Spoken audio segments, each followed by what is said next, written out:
So those of you that, well, everyone's going to know Cam, is someone that everyone knows. When he sent the invite out, he said, and I do need to look at this quite specifically, he said this event wasn't going to be one that was alluded or was facilitated by shortbread biscuits and homespun jumpers. I immediately thought of something like this. Unfortunately, as a result, it meant that need to stay in my wardrobe today.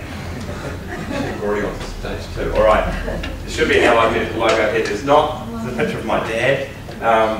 Involved with this has been our family's had an association with medical and disability things for 53 years through my father and our mother and now my sister and I.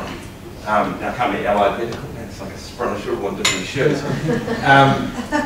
This is some pictures of our team. We've got a dog who comes to work. This is us at a sushi making class. About 4 times a year we have Madness Days, which are dress-up days that are themed. Everyone really gets into it. This was we've got a whole CSI and crime team, and we really try to make things fun. This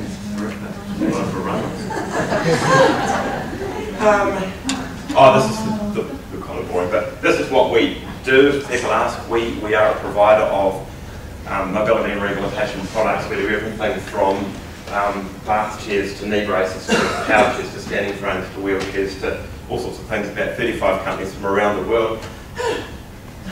So see, we do things a bit differently. I decided rather than coming along and thinking what I thought today, that I was going to talk about what everyone else thought. So what I did was I went out to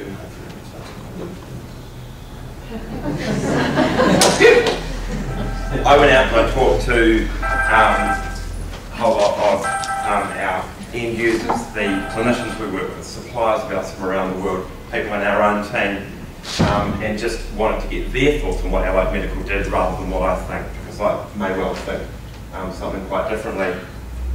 So what I did was I listened to what they said, and I had about probably 35 people that gave me different pieces of feedback.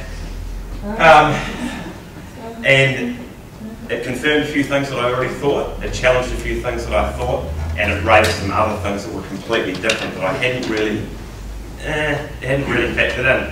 So the first thing that came through was that we work in quite a structured environment, so we work within ACC Ministry of Health Funding budgets.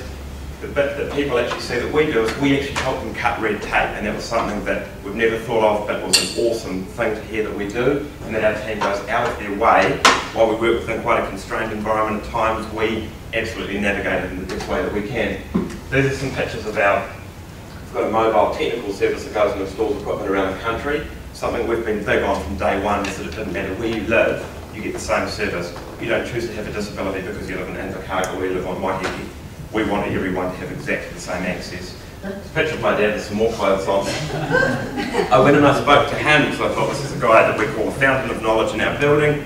He summed it up quite nicely when I asked him the question about what we do.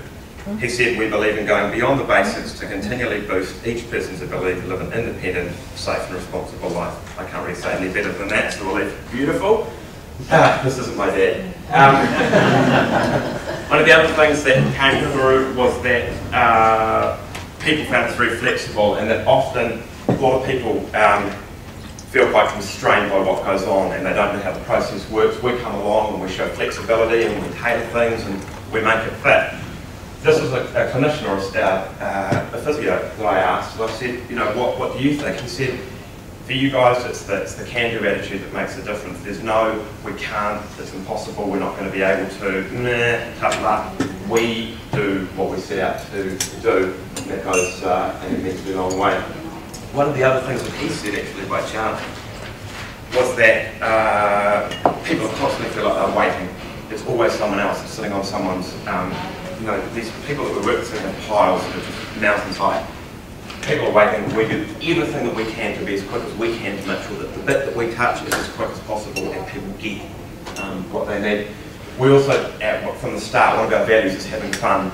So this is me, Superman, out doing a kiss thing. Don't ask, a long time ago.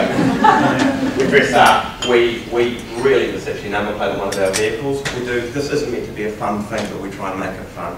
And we focus on the positive of what's going on, not anything else that may be going on in people's lives. The other thing that came through, this came through from all of our end users, which is fantastic, is that we make them feel human. And at times they can feel like aliens. It's put in sort of box over here and we'll ship you off to Mars. people got the real impression that we deal with them as people, and that while we call them clients, everyone's got a name, and internally everyone's got that. Okay. Other thing, people before profit, and that's something that for us and as a family is really important. This isn't about, while the business needs to be a success so we can keep going on, it's not about making money, it is about doing the right thing for the people that we get the fortunate opportunity of working with, and that's a really big thing for us. Something else that came through, and this is something that we'd like to think we do, but it's very difficult to put your own finger on, is that we were perceived in what we do as empowering and giving people independence, and that's a broad thing, but that what we do does actually deliver that, and it's a really exciting thing. We go to great lengths to go around the world. We travel a lot, we're in constant communication with people in all parts of the world to make sure that what we're doing is at the cutting edge of what's going on, that we're challenging paradigms that exist, and that we're not complacent about what goes on. We're in constant. We're not afraid to get up on soapbox, and we've done quite a bit of lobbying with the Ministry of Health, ACC, to get things changed when we're not happy with something. Often we're seeing this conglomeration of what's going on for hundreds, thousands of people. We can actually have that voice. We're not afraid to take a stand for that sort of stuff, and continue to do so. I don't need to read this bit. So what have I learned from all this?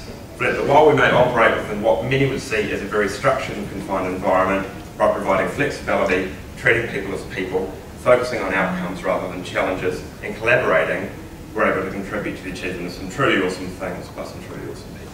That's me.